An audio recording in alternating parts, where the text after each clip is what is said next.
Philip Grande oo ah madaxa qaxootiga adduunka ee Qaramada Midoobay ayaa maanta soo gaaray magaalada Muqdisho caasimadda dalka, waxaana garoonka diyaaradaha aadan cadde ee magaalada Muqdisho ku soo dhaweeyay Wasiiru Dowlaha Wasaaradda Arrimaha Dibadda ee Soomaaliya Cabduqaadir Axmed Kheyre iyo ergeygii gaarka ee Qaramada Midoobay u qaabilsan arrimaha Soomaaliya Majel Ketin.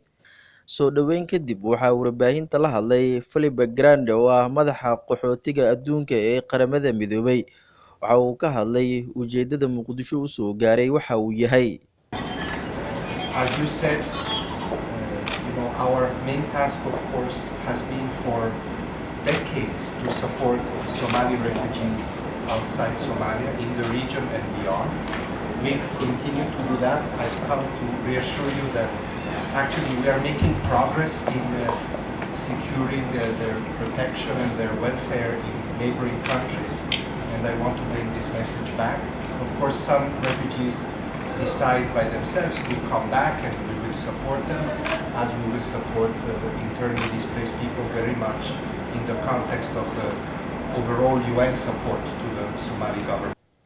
Sidoo kale halkaasi waxaa ka hadlay Wasiiru Dowlaha Arrimaha Dibadda ee Soomaaliya Cabduqaadir Axmed Kheyre.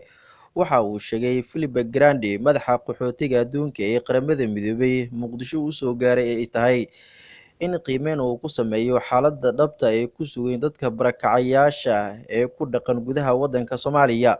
Waxa uu intaas dalkiisa sii raaciyay in uu tagi doono dhowaan magaalada Kismaayo ee xarunta gobolka Jubbada Hoose si uu u soo qiimeeyo xaaladda ay ku sugan dadka ka soo laabanaya xeryaha qaxootiga ee waddankaasi Kenya.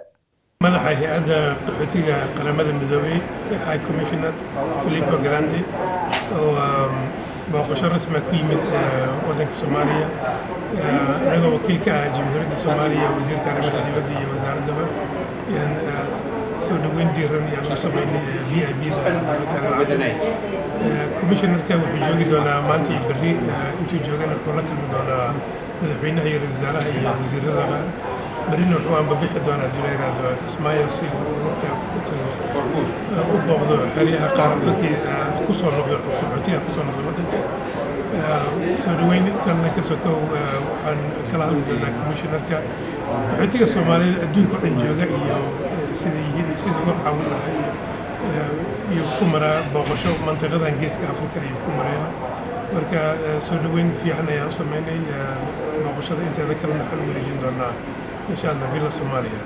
waxaa ila joogay maanta ila soo dhaweeyay commissionerka danjiraha Soomaaliya oo fadhiya waddanka Geneva ahna wakiil ka mid ah hay'adaha Qaramada Midoobay danjiraha Fatima Cabdullaahi Saaliya iyo commissionerka hay'adda qaxootiga qaranka commissioner Axmed Daahir iyo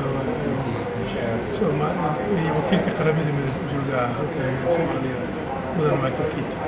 wafdigana waxaa ka mid ahaa wakiilka ergeyga gaarka ee Qaramada Midoobay qaxootiga u qaabilsan Ambassador Maxamed Cabdi Caafi.